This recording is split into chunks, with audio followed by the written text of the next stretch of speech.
Hi, everyone, and welcome to Divinely Empowered with Antonia. Today, we have Jen, the Renegade Psychic. So, Jen is a little different than other people and doesn't have the same information as other people. Tell us a little bit about that, Jen.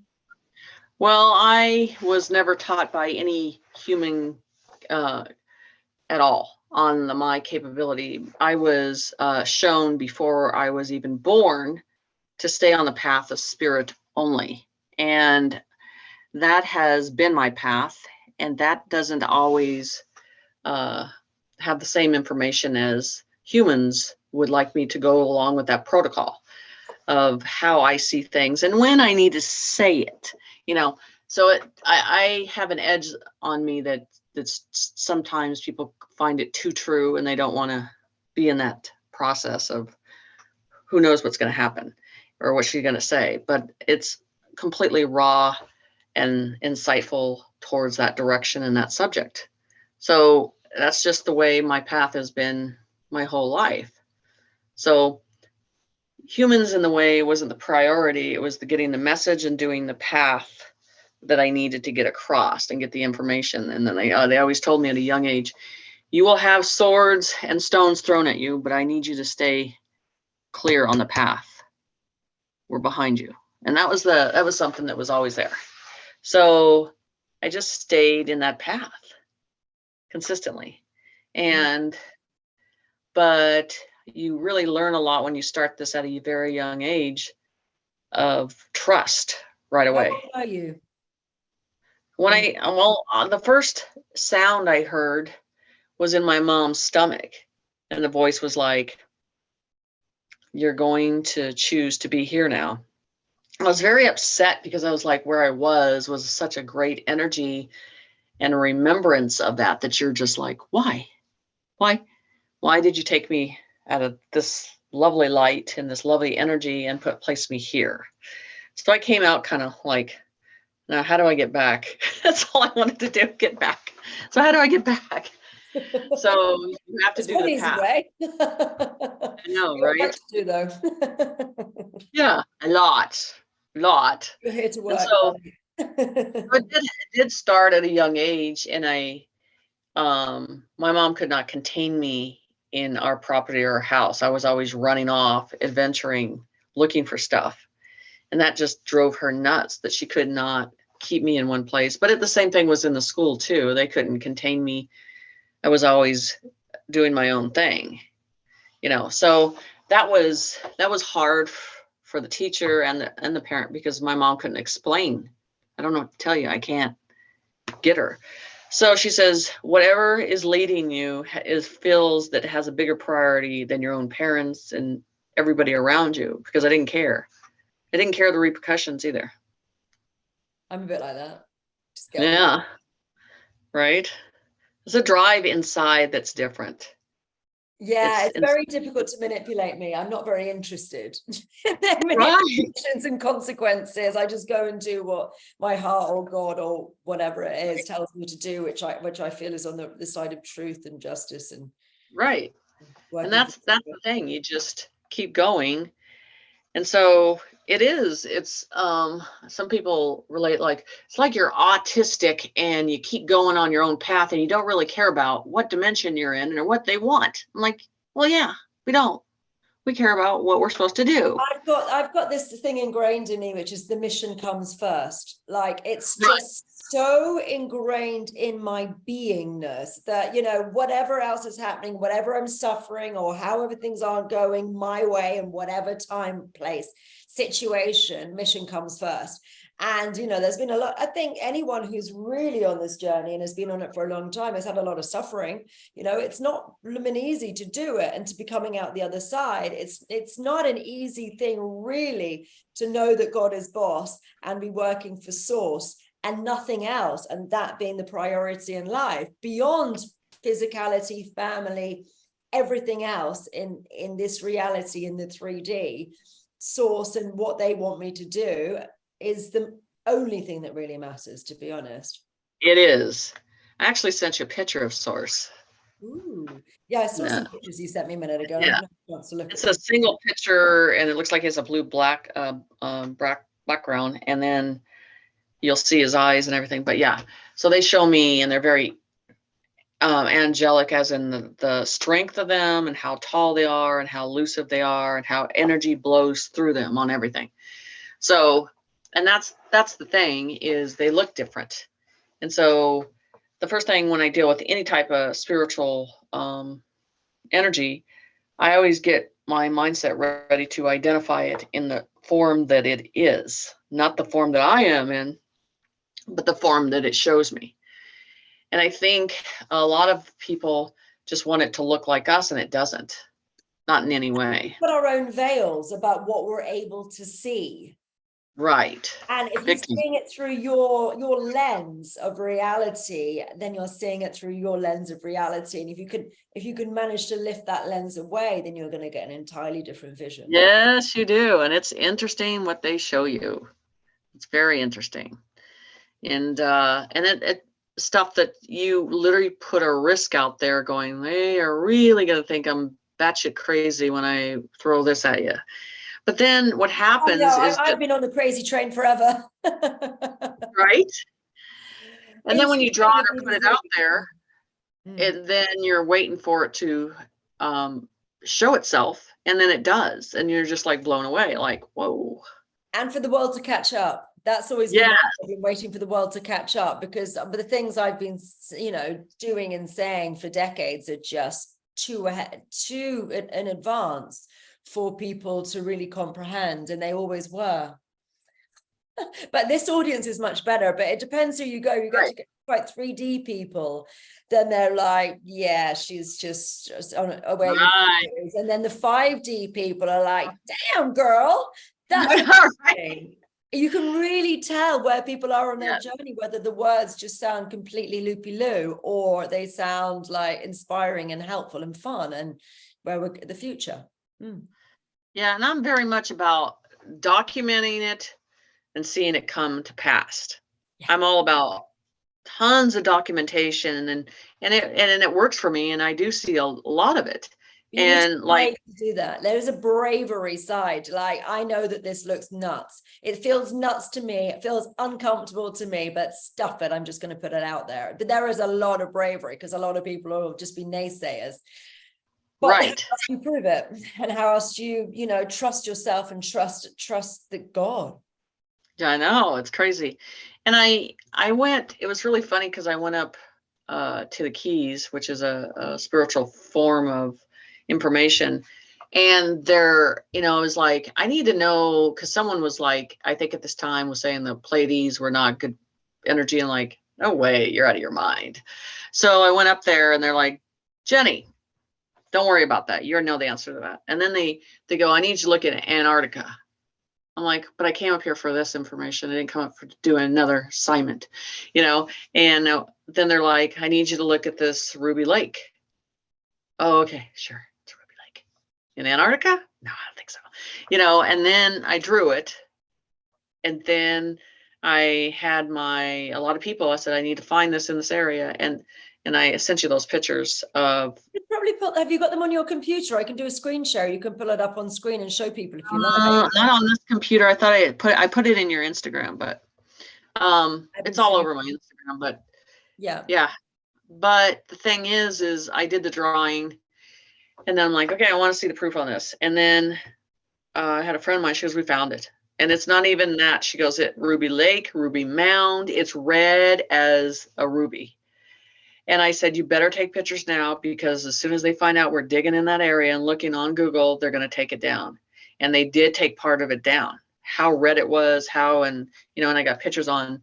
And they said, they're like, Jen, the Grand Canyon used to be the same. A ruby red river. Yes.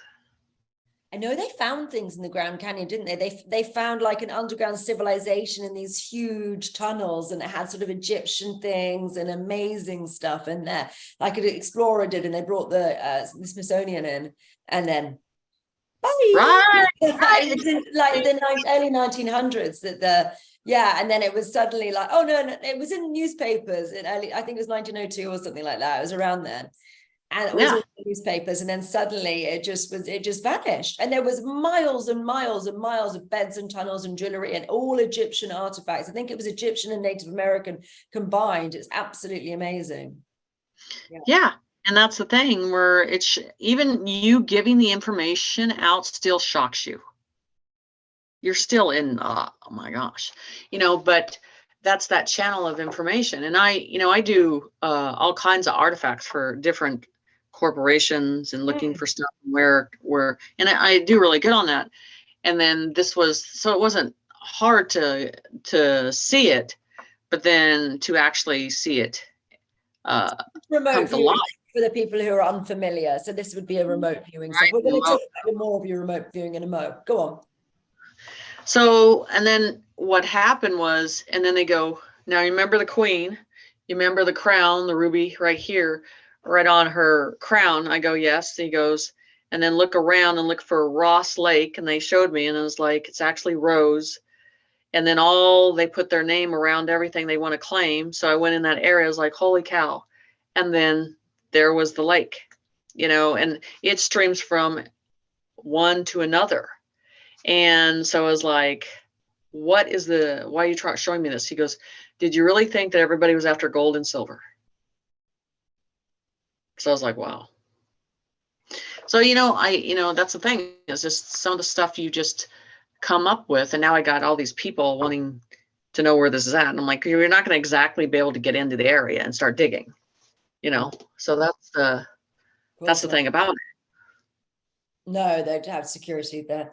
Okay, so let's talk about what you used to do. So you used to work with the police, or maybe you still do, but talk about some of your remote viewing and finding people and all that interesting stuff, please. I do something a little different because I don't do any locating when it comes to going anywhere. I do it from a raw view. All I need is the person that's passed on or is gone. And with doing really good with locating the bodies, I started actually drawing and putting a sketch together of the criminals. And I've had 3 or 4 cases prosecuted on case after case of the suspects. So just talk us through the whole process. So what happens? Well, it's just because some cases you don't want, I'll avoid it. And then the image will come back, it'll come back, and they're like, you're not done. But let's just start from the beginning. So what will happen is the police will commission you, ring you up and say, this person is missing. No, the family. I usually get contact from the family, because the family contact you when they're at their wit's end. Sure. Okay. This is the thing that happens with this, is the family contacts me, and then the cops have to assist me when after the family contacts. It's like, you can't do anything, you can't find her, you need to assist her. So I've had many cases, and I did one here locally. It was a woman, and she was pregnant with a baby, and I didn't want the case. I was like, I don't want to do it. I don't want to do it locally. And I worked on that remote viewing for 24 hours. And I did a drawing of the bridge, everything. And I had the family and the cops running out to the area, driving as fast as they could. And the family found her before the cops did. So then I'm like, okay, good. I went to sleep. I woke up the next day, and it was in the newspaper, that bridge, the whole thing. So then, of course. Do you give people grid references, or is it just pictures of like local landmarks, or how does it all work? It is, you want to look at land and environments in layers. Everything's in a layer. And then there's 3 views that I look at it: very small, mid view, high view. So I go in great details of where it's at. So that whole environment that I describe, you match it up, and that's how it's able to interpret those areas and those target areas. And that's how it works. And I did another case where the mother came to me and she goes, I need to know if he killed himself. I go, I know he didn't. He did not hang himself from a slow branch. And then I did the drawing of the 5 suspects that were involved, and they have already prosecuted 4 of them. she goes, we went by your lead and they found them all. And then I just draw them. I draw it as fast as I can, and then I hand it over to the family, and they get it to the right person, and then they go through the prosecution. And then at that point, that's when the cops contact me. Do the police believe all this psychic stuff? They do when nothing's in the paper, and the details, everything's in the details. Everything's in the documentation. When they're like, there's no way that you know all this without like being there almost. And so 4 of those were prosecuted and put in jail, and then turned around. And then I had another one that a sister told me, you know, she called me up. She goes, they're saying he killed himself. I was like, no. So his roommate actually took off his truck, and I said, when the cops catch him, he'll be in the truck and he'll kill himself right there. And he did. So the roommate killed him, the brother, and they turned that charge back, not to suicide, it was to homicide. So I've helped reverse charges in the way it's, yeah. So, and it's not something with that, when I did it, I was running from it. I'm not going to do it. I don't want to do it. And then they kept just showing me over and over. So I think when it comes to cases, it's kind of chosen for you. Right. You know what I'm saying? You can, and I've seen this where people, when they do these cases, I call them money chasers, where you see these cases and then they contact the family. I never contact the family ever. I'm too busy, and I would never do it. I've never done it that way. And so then they contact me when they're at a desperate end of things. And I have had where I've gave locations to the cops, and the next day they burnt the building down. I go, you're so dirty. And I mean, this was like a murder case on an Indian reservation. There were bones, there were mattresses, there were stuff where you can stretch. There were bones everywhere, saw bands, and they burned it down. And they're like, what FBI agent are you working with? I go, none of your damn business. But, and, you know, that's the BCA, and they're dirty. They're dirty. You What's know, BCA? it is the Bureau of Investigations. You know, when you got these on reservations, it's different. Okay, I have no idea about that stuff. So there's a law between the reservation and the actual state, and the state cannot go on reservations. So it's a more difficult situation. So they get away with a lot of other stuff. So, and there were probably 5 or 6 items they found from different women that were missing on that property, and they did nothing. They burnt it down. And that tells you there's a bigger system involved in that situation. Trophies. Yeah. But then, so yeah, I mean, it's just, and it's pretty evident. And even the natives know that they're involved, and they're just making money off trafficking and everything. So it's pretty sad. Pretty sad on cases that I have to run into that. You know, it's funny, is like when I have my friends, I go, do you want to go on a boat ride? And they're like, yeah, this will be great. And they come in their bikini and like, oh, this will be great. And I go, and I grab that net. She goes, what are we doing? I go, oh, we're going to go look for a body. And they're like, oh my God, Jenny. I'm like, I got to find it. You know, that's what they expect out of me, because that's, you know, bones and stuff like that. I'm like, I know where the area is, and we just got to, yeah. Goodness, I think I prefer to be sitting on the beach and looking for bones. Have you ever found I any? know, but I'm just trying to get out to the boat, and what? I'm just trying to get out to the boat and find the area. You know what I'm saying? So it's just. Have you ever found anything positive, like treasure and like? Yeah, nice I have, and it's scary, but the cops miss. What's nice treasure? Have you ever found, like, I don't know, pirate's treasure or anything cool like that? Teeth. Nice things, not teeth. No, like treasure, like gold, like. Oh, okay. I say. Not dark stuff. I'm just trying to spin this around and bring it into something nice. Like, have you ever like had an X marks the spot on a pirate's map? For art, yeah, I've done that. So artifacts, I've done one that was on the East Coast, and they've been looking for this treasure for a while. Their family has buried it. And the thing is, I said, the thing about when you dig up treasure has been there for a long time, there's energy tied to it. And what you do with it has huge intentions and huge karma. Now, if you do something wrong with it, I've seen case after case where these people end up getting cancer. I'm like, you have to be careful what you're doing here.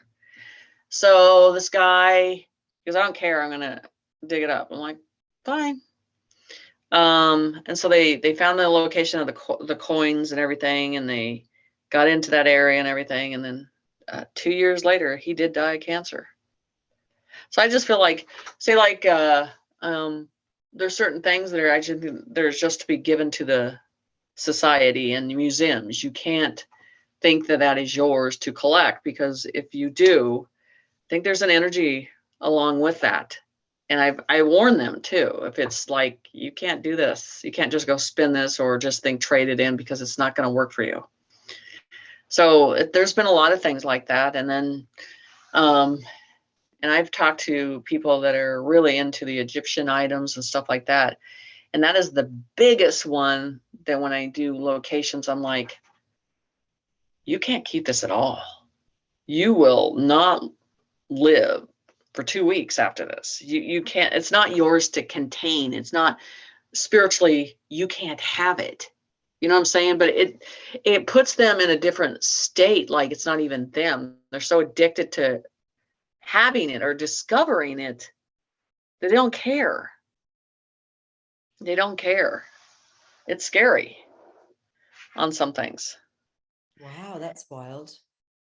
Yes. And then I also do say it was cursed, or was it just the energy of it because it's not theirs, or is it, do you think people have, well, some things the spirit says some things are not to be discovered. The original owners, which is the spirit, is supposed to go back and claim that or go back to it. So when something goes in and touches it, if their energy just even touches it, it desecrates it. That brings in an energy, which is not good. Like, when you see these people taking haunted items, I mean, leave it alone or you're going to end up dealing with an issue. So, and then on the paranormal field, I'm like the attorney for the spirit, because the spirit will rat the owner out for what they're doing there every time. It's really funny. It's hilarious. Like what? Give us an example of that. That sounds... Well, I had one couple and they said they had all these paranormal issues and stuff like that. And when I go into a paranormal place, I don't have to walk around or anything like that. I just sit at a table and they're like, what are you doing? I gotta wait for them to come here. Well, don't you have to look for them? Nope. So they came in and I go, being in your feminine and attracting rather than having to search in the masculine. That's like, yeah, oh, so divine feminine right there. Yeah. So then I'm sitting down writing stuff and they're like, what are you doing? I go, they're telling me their story. I'll let you know when I'm done. And I got done and I go, you're provoking them. You're using a Ouija board. They are mad. They're pissed off. And they're looking at me like, oh shit. They're ratting us out. It was big time. A lot of them do that. They go in there and provoke them and they can't figure out why they're so mad. But I do these property analysis. Like I can go on a property and I'm walking with the spirit and they're going over everything on the property, where things are, just walking through, and they're just like, good grief. And I had one gal, she says, I can't find the will. I can't find the documentation for the house. And I go, he's telling me it's in the wall. And these were, I was like, and it's gross and sticky and it's got rubber bands all around it, just nasty. And they did. She says, we found it in the wall. It was so gross. So, and I do wills too when they passed on and they didn't leave a will. Yeah. That is the most funniest thing, because you got the spirit telling him what he wants and the living people are mad because they're not getting everything that they want. And I'm in the middle. So it's a big argument sometimes. I'm like, all I can do is tell you. It just reminds me of Whoopi Goldberg in Ghost. It does. Right. You know, just because she was always negotiating with everyone. She was like, stand up, you know. Yeah, we were like properly being a medium in it all, I guess. It's funny. Wow. Yeah, it is. It is hilarious. And so, so yeah, it's just it's a funny situation how that works out, and I'm never shocked by anything anymore, what they say and what they will tell you.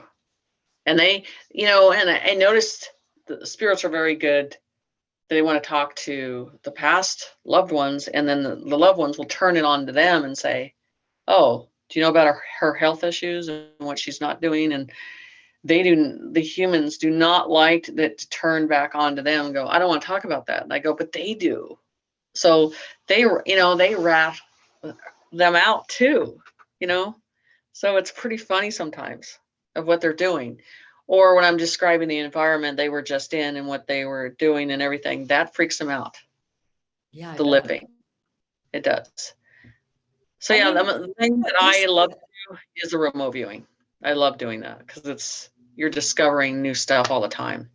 Do you teach people remote viewing, or how does that? Yeah, I do, and I teach it blindfolded. Okay, so you have classes if people want to learn remote viewing with you. Yes.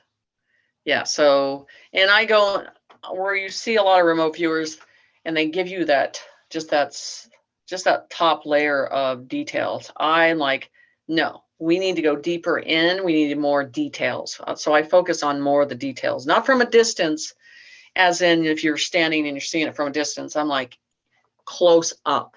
That's the remote viewing, because that tells you the difference between putting time into something and not bothering with another target. So that's the thing, and that's how I was taught, is just go in for the details. So how do your courses work? Are they just in the States? What's the structure? No, I do them one-on-one through my website, and I just set up a time with the person. Do it Zoom, but you don't have to be in person with you, right? Nope. No. Okay. I have people all over the world that are taking the classes and stuff like that. And then from that point, then I show them real targets and stuff. And they learn a lot from that they're shocked about what they get. Because if you put them in a situation and they're trusting themselves in their interpretation, and then they're realizing what they got, they're in shock. They're completely in shock. And I had some of these companies in the United States, and I have a lot of, after they've worked with these bigger corporations, they come to me, and I'm like, and they didn't get anywhere with them. They didn't get the target. They didn't reveal anything. I said, go back, tell them to go back in and do it, or ask for a refund. So I had one of these ones that's in America, and I go, have them draw or write the description of the guy that, you know, that's involved in this. And she goes, I thought it was a picture from a 5-year-old drawing a picture that has no you know, can't tell the details, can't tell you what the guy looks like or anything. And I'm like, tell him you want a refund. And she got a refund. I was just like, you're not, you know, you waste people's time by doing that, you know. And that's what I don't. It's like the documentation has to follow the verification. And certainly if it, you know, a lot of people are coming who are in very compromised positions, maybe someone's passed, you know, they're very upset and very vulnerable. So just, it's dodgy doing that. But you're going to get a lot of karma if you're just messing people over. Right. And I had one, I described the way her father died in the hospital, and I said he was murdered, and he was. And they went through a lawsuit and everything. And then they got into the will stuff, and I go, where's that? He's talking about a gun. And they're like, where is the gun? And I go, and I described the uncle that had it, knew where it was. Well, they found it at a gun shop, and they did receive it back. Like they pawned it back. They sold it back via, they pawned it and resold it. Before the guy died, he took the gun to a shop. Okay. and no one knew that where it was, or that To it was sell in the it shop. or to refurbish it, or what? What Yeah, was he just to. And the uncle was the last person that might have known where it was. And he right? was denying that he knew because he wanted the gun too. And so the guy that passed on said, this is where the gun's at. And she went there and they said, well, yeah, it was here. And your uncle, blah, blah, came and picked it up. Right. And they're like, I can't believe that he told you all that information. And I'm like, well, you're holding the gun. So, I mean, that's what it is. I mean, literally with remote viewers, if you're going to do this, you're taking the risk of you have to be right. There's no yes or no. There's like, you're going to be wrong or you're going to be right. Yeah, there's no gray. Right. And you have to be comfortable taking that risk and being accurate with the situation, or you're not going to be able to do that. Yeah, you've got to be good. You've got to be consistent to build the confidence to be able to do it. You have to start with all these things. You have to just start smaller and build your confidence over time, and then be brave. You have to, Right. and be attuned and make sure if things aren't coming through properly, that you damn well get yourself back in alignment. And so they do come through. We can all go out of alignment.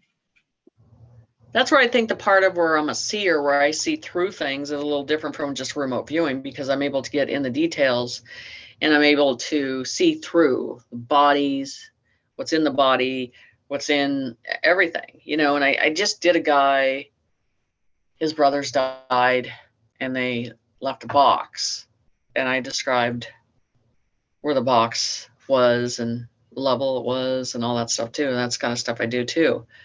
They're looking for stuff. I get a lot of people that I got to find this. And that's what I do. Or even for myself, when you're not even trying to do it. My son lost his phone on our farm. And I'm like, oh my goodness, like a needle in a haystack. And they're like, go 12 feet, 12 feet, and go 7 feet this way. And as soon as I went 7 feet and looked down in the water, it was right there. That's so much like, when you're a kid and you're saying, warmer, cooler, that game that you have. Exactly. But yeah, and sometimes you hear it and you don't even want to know. I'm like, okay, I got it. Like I didn't even ask yet. They tell me stuff. Right. So it's funny sometimes. So what's most of your work then? You're an author. How many books have you written and what are they about? I've only done one. I'm working on the second one. The first one was more of a thinner, getting started, getting to the basics, getting them to go on their own path and see everything through their own eyes. And the second one is totally complex, because I'm doing downloads and doing images. And so I'm like, by the time I get done, it's probably going to be 500 pages. That's a lot. I know. It's a lot of writing and a lot of drawing. So but I'm just doing it page by page. That's all you can do until they say you're done. Okay, it's done. So yeah. What's most of your work then? Most of my work is mediumship, and then what's the name of your book? Before we move on, what's the name of your book? I'll actually show you. Show me. Let's have a book off. I'll show you mine if you show me yours. That's exactly right. It's called Walking in Humble Spirit. Beautiful. Yeah. That's cute. You can get it on Amazon. And I just want people to, I know. So I love that cover. Energy Secrets, How to Live to Your Full Potential. Yeah. I love the cover. Yeah, it's cute. It's changing. 1,000 copies in this cover, and then we've got a lightning bolt coming for the next lot. Anyway, back to you. Go on. That's cool. So yeah, and I just think, I know people just produce books, but I'm thinking, I don't think I'll do more than 3 in my lifetime. I think that'll be it, because it's just a lot, especially the second one just feels like it's going to take some time. But even, I wrote mine in 6 weeks. I mean, then it was really, because there was lots of edits and changes and moving things around. I did it in 6 months though, from book deal to publication was in 6 months, but I worked my butt off doing it. And I had a house for builders. So that was great fun. I was doing 18-hour days at times. That was it's dedication. It is dedication. Whew. And then people say, I'm going to write a book. And I'm like, well, you just wait, and I think with this one, I did a year on it because I wanted the details in there on everything. And now this new one is going to take a long time before they're like, you're done. Okay. And then I'll have to deal with the complex of a cover. That's fun too. We've got a cover coming. Yeah. Oh dear. Yeah. So, okay. So what's the majority of your work then? Majority of the work is remote viewing and teaching. I teach mediumship, I teach intuitiveness, and I teach remote viewing. And I do a lot of that one-on-one because this is the reason why I do one-on-ones, because everybody is at a limited veil of understanding. I'm going to adjust my teaching for the veil that you are at. Right. And not everybody in a classroom setting is at the same veil. Sure. And people are more open to do the one-on-one and be more expressive because they feel more secure in that environment than they do in open. So, and I just like it more that way. So I do that. And so with my daughter finally graduated high school and she's going to be doing her thing, I'm going to do more traveling and doing more events, where you have to pick between booking yourself for classes and doing these bigger events. But for me, it's different because I'm different around the public, because when you walk into a room, you're already sensing all of this. And in our normal lives that people, we don't talk about it. We plan out before we go to someplace and how many people are going to be there and how it's going to feel, you know what I'm saying? Because sometimes I do these events and I've done a 2-day event. And by the time I get done, I have a line that's down the corner. And I have assistants who goes, I'm sorry. I gave your break away. They manipulated me, and I'm exhausted after 2 days of just going and going and going. But those people are the people that came back 2 or 3 years ago when I gave them information. They want to come back and verify it.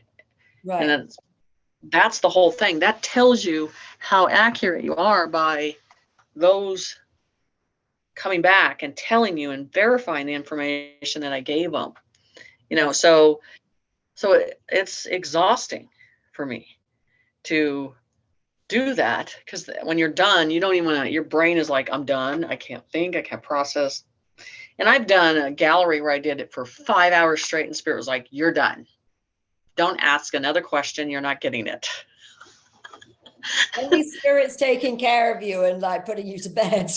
Yeah, exactly. So, I mean, it's just that I don't like opening people unless I can close them and for what they are needing. You don't, because if you open them and you leave them hanging, that leaves them so confused in life.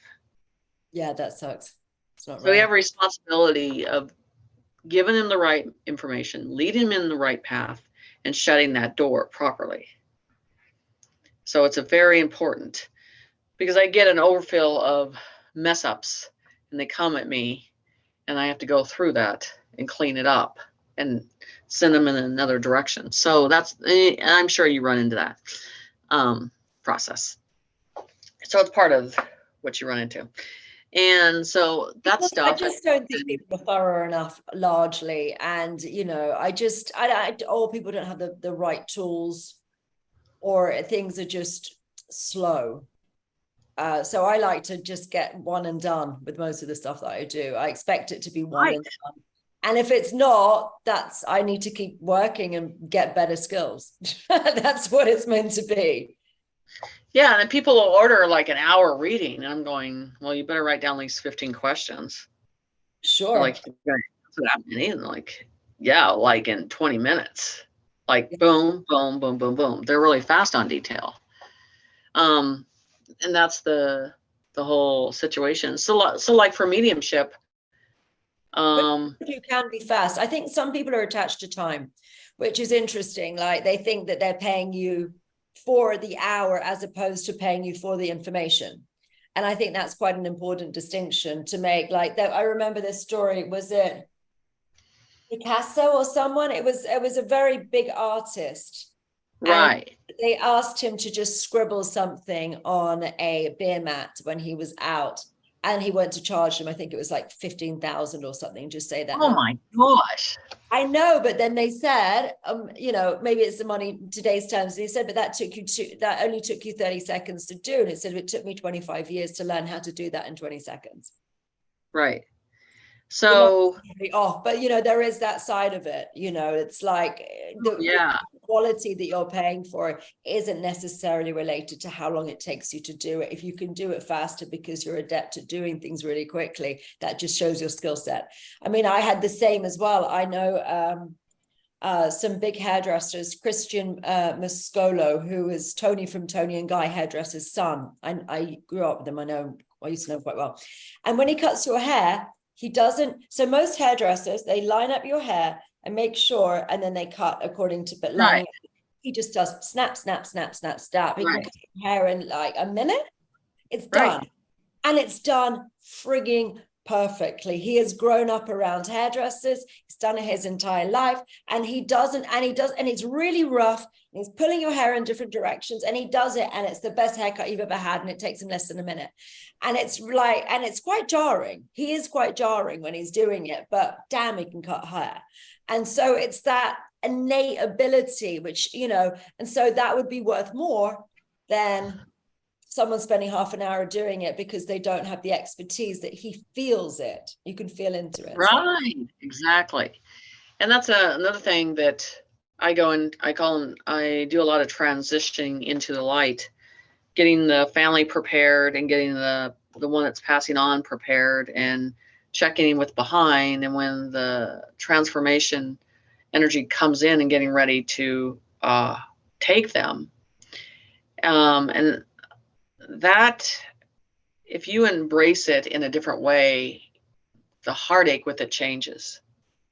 People are like, wow, this was so much better than just sitting in it and just accepting it. When you feel things that they're going through and feel them letting go and you're a part of that, it's a gift to get into that transition stage of going into the light and knowing what I'm seeing behind him and what he's seeing. And, he's like, wow. I'm like, yeah, just let go. They're okay. They got you. So, and that's a big part. And I do think people suffer for too long. I have an issue with how long people take with things and suffering. I mean, suffering and grief and all of those things, you can be stuck in your grief for decades.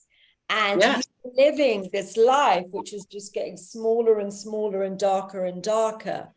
And those things can be shifted very quickly by the right practitioners. They can just be gone in moments. Right. Exactly. And I really think it's important to just be on it, like a carb on it, like just be really fast at these things. And with all the care and with all the depth and making sure everything is done right, but fast, just to stop the suffering from happening for so long and to stop the people coming back again and again. I've even done it over the phone with them. And I said, these two are there. And she goes, okay. And I'll just ask him. And he goes, yeah. And he's like, okay, tell him to breathe and release and let go. And she's like, okay, he died 2 minutes after we talked to you. Yeah, you're offering a lot of closure. You're offering closure from, people. Right. In every different direction, you're offering closure. Where is my loved one? Is my loved one ready to go? Is my loved one going? And then doing some healing work as well. You've got like closure covered. Exactly, because that's what we're here to do. Lead them in the path they need to go in so they can continue in life or into the next realm, no matter what. And that's why there's a big responsibility of what you do, and you're doing it accurately and right for them, because that's what we're here to do. Make sure the doors are shut. They need to be shut, and not open anything that you feel you can't do, I just like, I'll send it to someone else. Like, I think this other person, this other practitioner is going to be better for this situation. And So open doors they shouldn't open, like as you mentioned, Ouija boards, which are just, yeah, what the hell are you doing? Why would you do a Ouija board? Like, I wouldn't even do a Ouija board now, and I'm like really in tune, and I can build pretty much anything magically on the spot. Still not something I do. And I can build universes. Yeah, it's insane. And that's a big, huge repercussion on that end of when you work with those situations. But I think one of my favorite is you can buy them on Amazon. They are in sale in toy stores. I looked them up on Amazon. Ouija boards you can buy on Amazon. You can buy them in any toy store. They used to have them in Toys R Us. I remember seeing one when I was 7 in Toys R Us. Like, you can just buy them. And like, that's one of the most dangerous things you could have on the blimmin' planet. And, you know, people get stuck and caught and all sorts of horrible things. I had a friend of mine who'd done a Ouija board, and she was haunted by this being, and he kept on telling her to do horrible things to people. She was a very sweet-natured person. And then suddenly she would just do something which was just really dark and really mean and really spiteful. And it was really weird because it was this Jekyll and Hyde thing that she had going on. And I was talking about doing clearings and exorcisms and all that jazz. And then she said, I've got this being inside of me and he tells me to do these things. And if I don't do what he tells me to do, he's going to kill my family. I did a Ouija board when I was 15 years old. And then they had the glass, they have a shot glass on top of it. They went to smash the glass and the bloody thing didn't smash. Right. And then this being went inside of her, and it literally controls her body, and she's not even driving the car of her body anymore. And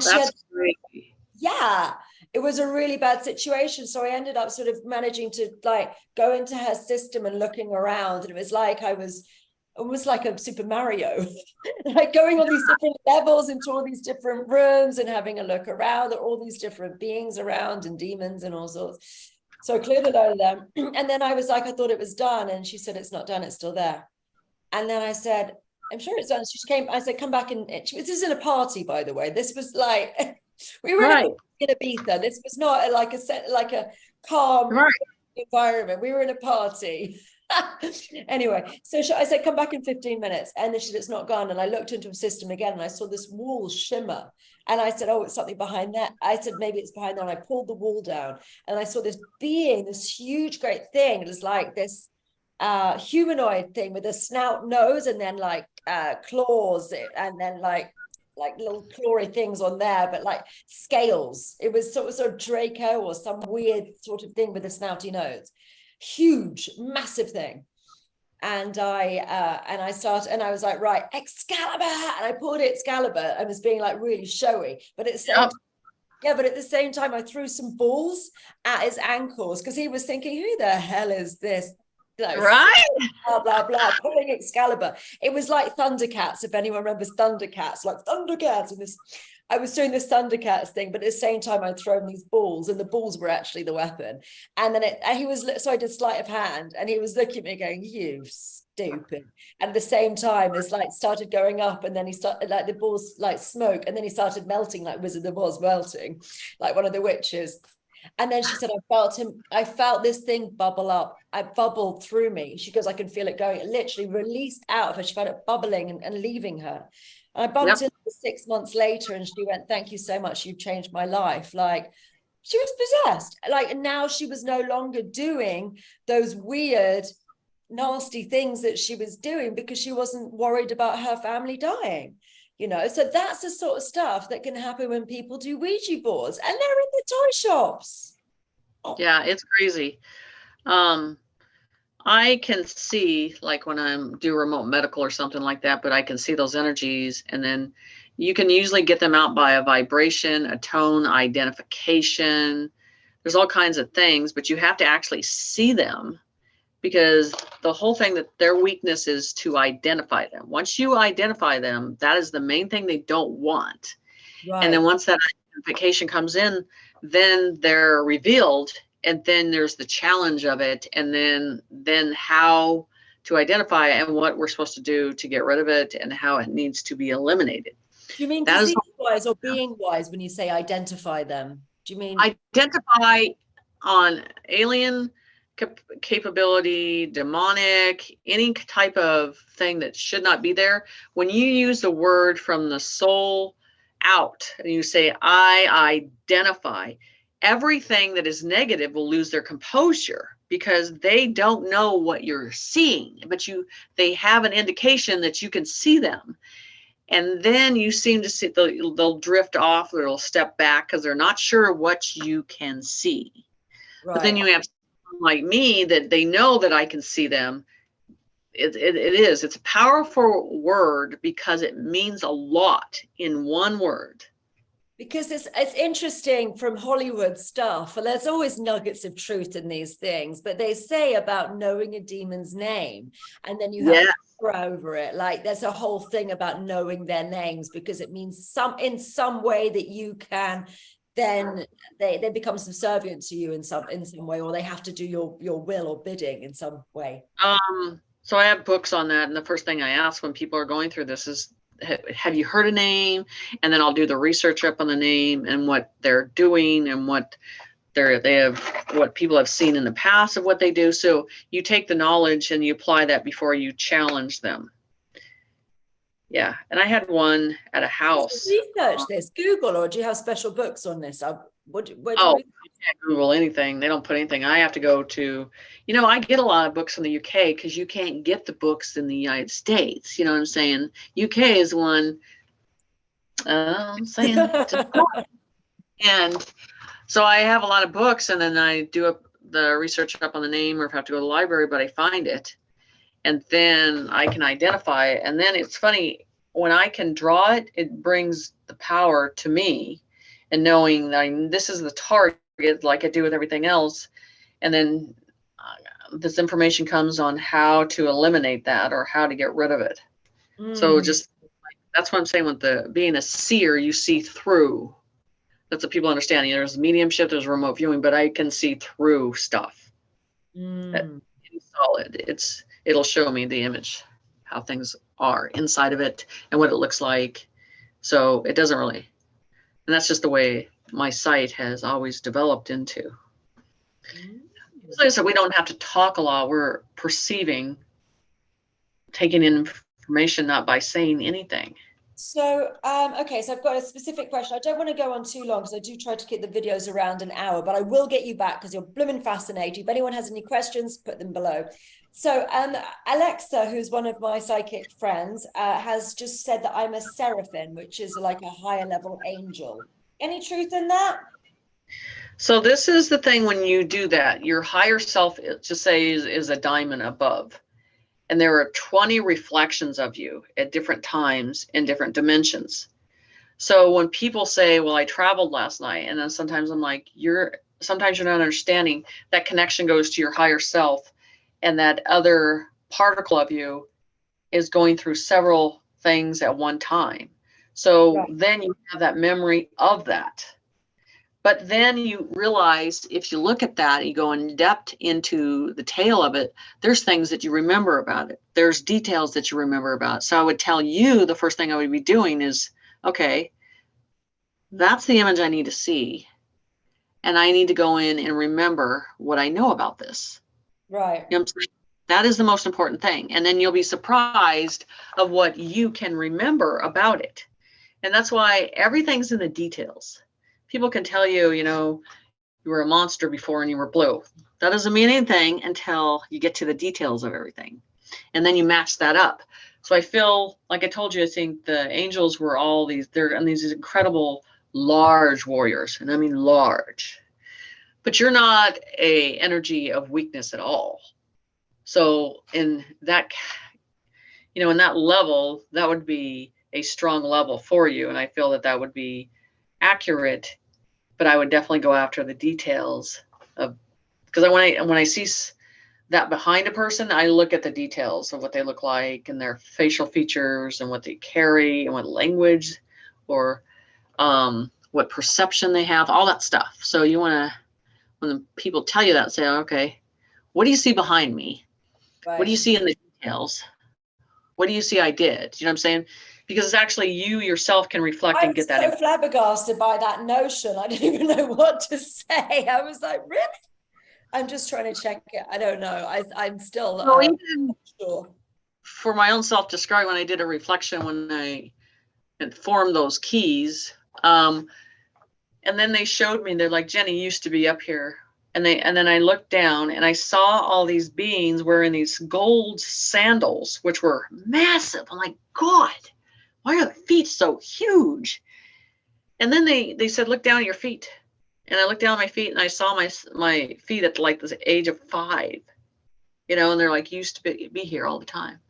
So when you recognize that, then that memory starts to come back in through that reflection of that, I call it the diamond source, your higher self. Yeah. So I think this is a whole nother conversation though. I want to get into, I think we'll do that in a different one, because I think that's another hour in and of itself, because we've already had that conversation off camera. So before we do go, what's going on in New York? You said that there's been some fog and some smoke, or there's some weird things going on there at the moment. Tell us all about.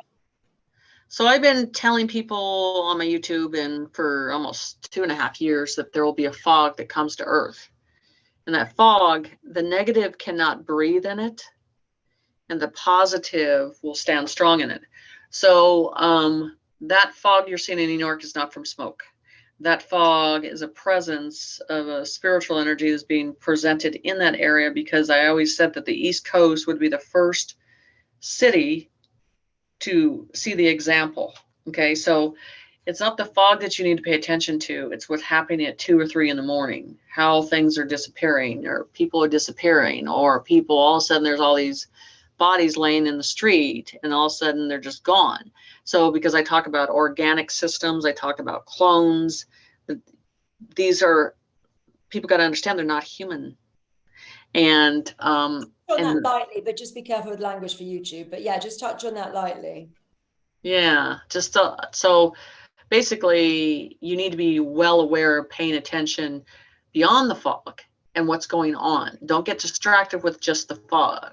Get distracted with what's going on within the city that's they're doing. Because, you know, anything like that, they're trying to distract you on one area. So they're saying, you know, seeing people just kill over. So is that happening right now? Where we're getting into the process, and I'll be paying attention to how long that fog stays there, and then the results of after the fog, what has happened.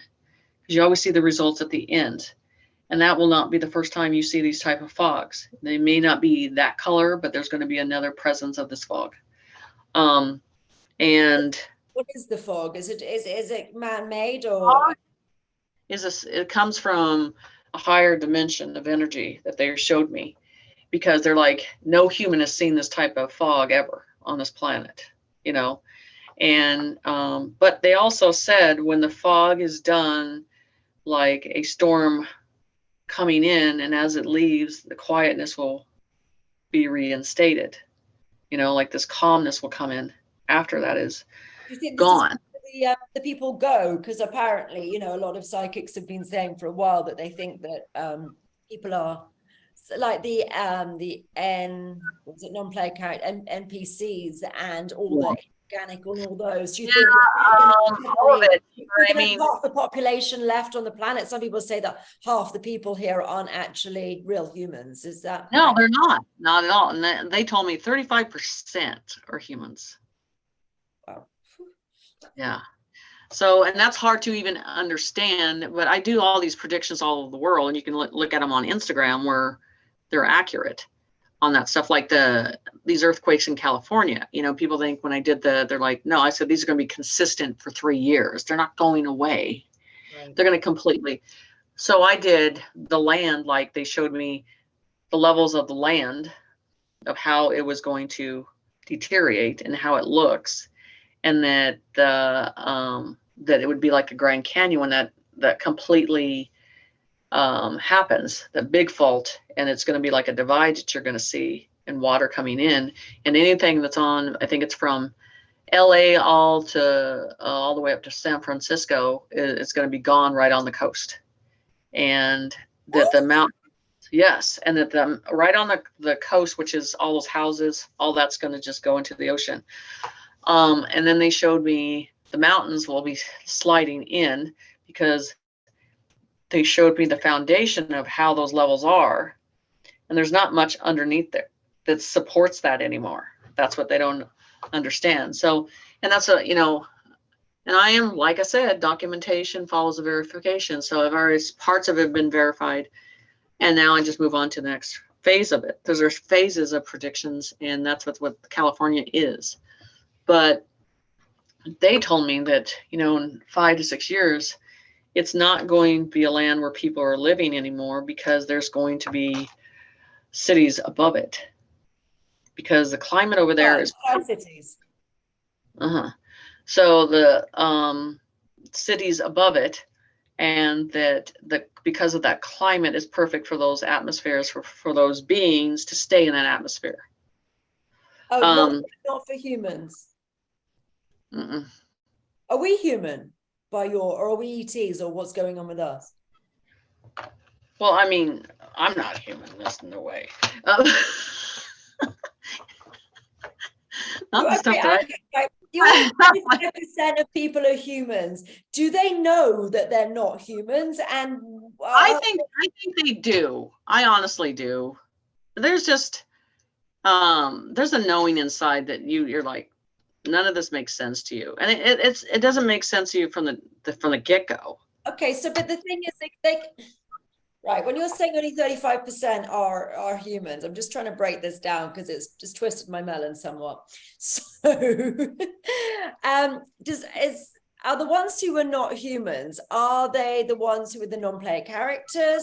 They're the ones who are like inorganic life, or like all these weird, or are they the ET souls, or are they the ET incarnates? Or break it down for me, darling. Okay, so they talk about these organic systems.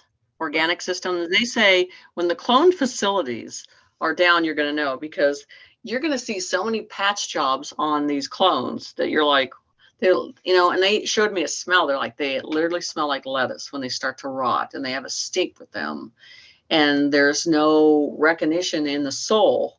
And then the program, that's because people don't have, well, they smell peaty, don't they? Someone walked past me yesterday, and I smelled them, and I was like, you smell peaty. You have too much wetness in your diet, according to Ayurveda, isn't it? Then you need to have dry food, so otherwise you smell like a bog, like a literal peaty smell of a bog. And I was like, yeah. And I literally ran after them and started to tell them that they need to have more. I've ran into several of them. That's inappropriate. I've ran into several of them, and they're very programmed in what they're doing or supposed to be doing, or why they're there. And I've had some, they're like, I came here to only give you this book, and that's what I'm supposed to do. And I'm like, well, that's great, but you tell your master I don't care. So there's the programs that are connected to the AI. Once that internet process goes down, their cord will be cut. Okay, so what's going to happen? They're going to fall to the ground. Okay, so the higher intelligence that controls them will be gone. So the confusion and how they dysfunction or go in circles, and then they're all of a sudden they're down on the ground. So that's the thing I think people need to get ready for, is that reality coming in, and don't get into that human process and thinking that these are all humans. You know what I'm saying? Yeah. And people, how do you recognize it? I go, because you look at them and you're going to know if they have a soul or not. And these organic programs don't, this clones, they don't, there's just nothing there. And that's why I tell people it's so important to reside within your intuitiveness, because that's going to lead you through the best part of you, is to have that in the process. Because the malfunction of it, you're going to see. And then there's like zombies, because they're trying to do their own patch job. It's not going to be pretty. All right. So you've got the sort of ones which are the ones that you've mentioned, whatever they are, and then you're only saying 35%. Now the 35% who are human, did these include, you include yourself in one of these, or you do? do I conclude myself? I look at myself as a spiritual being. I just feel like I'm wearing a sleeve that I never wanted. You know what I'm saying? Yeah, a meat suit. Yeah, I've always thought that. I'm not attached to my body, and I don't think I'd if I was born into a male body or a female body. I'm not really, I don't really No, not at all. I'm so like, you know, with my body, I just, yeah, I don't really relate to it. You know them because their veil of understanding is at a limited veil. Okay. The warriors that have been sent here, they are in their own path all the time. You can't get them to change their path. They're like stubborn, set in their ways. They're like, nope, I have a mission, go away.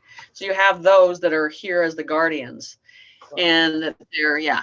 And then you have the humans that are just doing their own thing, and they only want to see what they want to see. Yeah, that's that 35% they're saying. It's not as much as you think it is, they're saying. Well, I mean, I heard something the other day which said only 2% of people had free thought, were free thinkers. Right. Which is scary. It is scary because they don't even realize they've been programmed from the day one. I know. They regurgitate things off the news and tell you that they're thinking freely, and they're adamant that everything else, which hasn't been on some news station, is a Russian collusion or some nonsense. When you can step back behind the plated glass and look at 3D in one direction and look at 4D in another and going, I'm not attached to this, and I know that everything from it was a program. And then you go into your oneness and go, that has no power. And whatever that's been taught, I'm dropping every type of programming. If you can stand in that oneness and like you are outside the plated glass looking at it in a different view, you're in your oneness power. You don't care. No one can put fear in you. No one can control you, contain you, and you're just developing in your path. Then the 4D, they're already on the path, understanding. They're at a calm point. They're seeing what's changing in nature and developing and hearing and tuning into. Yeah. You know, that's what I teach my students. Like, that doesn't matter. Stay over here. And they're fine. They're not in that stress process. They're not thinking that is a reality, because to think that that is a reality, that's a warp program on its own. To think that that's a reality, it's scary. Right. I am going to close because I don't want to go too long on this video for everyone, because they like it too. We're going to do another one. We'll do a series with you because you're absolutely fascinating. So tell me how people can find you. At www.jennyssight.net. And all my information is on there to connect to Instagram, websites, Patreon. I think Patreon's on there. Patreon I do because it has all the documentation of the predictions. Everybody's always interested in my predictions and how they fold out. So that's the only place I can really keep, and they can go back in and look at everything, because I do a lot of that. JennySight.net, was it? Yeah, JennySight.net with 2 S's. Can you, and you're going to give me you're going to email me them, and we're going to just put them below so everyone can have that there with a picture, your headshot of you, please.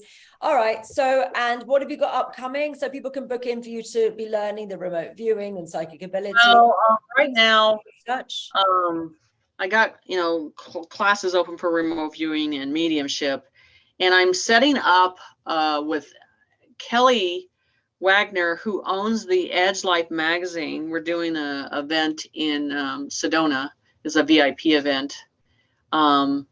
And it's just because I like to sit with the clients in a collective of energy and show them things. I'm really hands-on, and I like that. I don't like that distance. I like that energy exchanging and showing them things. So we're doing something like that. And then we're working on some other VIP events, because I like to spend more time in a group with people and not do a demo.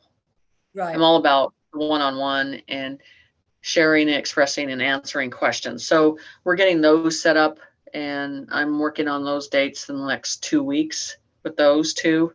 So, and then I'm doing these galleries that are about 2.5 hours. So they're they're, So more much. intense. It's a lot of love to share. Yeah. We're going to get you back. Okay. Anything else you'd like to close with, my love? And we'll have a conversation afterwards anyway. I think the main thing is to really understand that people need to have the power to pull back the strength and know that move all the religions, all of the energy aside, all the 3D dimension stuff, and say, okay, this is my opportunity to completely connect with Creator and know that that is the only thing you need to worry about, is that connection with that, because you have that power source now. And people need to be teaching that and saying, we have to get as many going up here as we can to creation. And that's what needs to be implemented and shown. Instead of worrying about all this stuff that's going on here, it needs to be standing in line and getting ready for the next jump that we're going into. And them feeling comfortable about it and going, yes, this is awesome.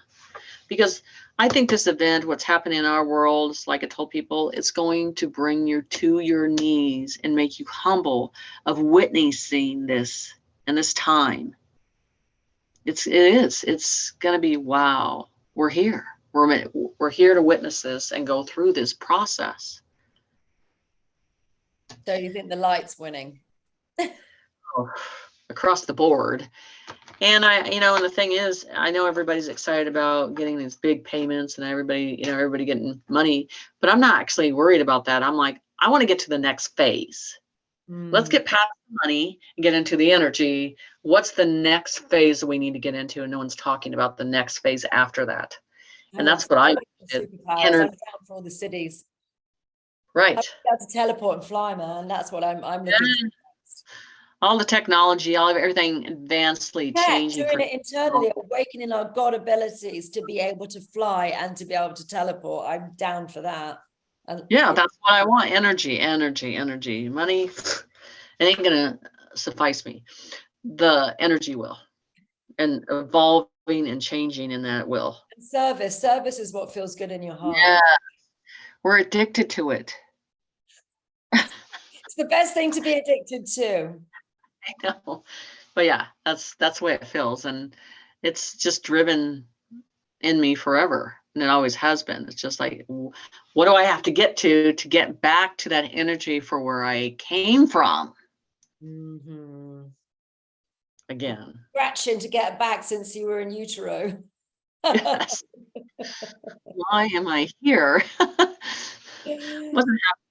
So yeah, I think that is going to be an important part in time when that happens, when we are dropping to our knees going, wow, this is amazing.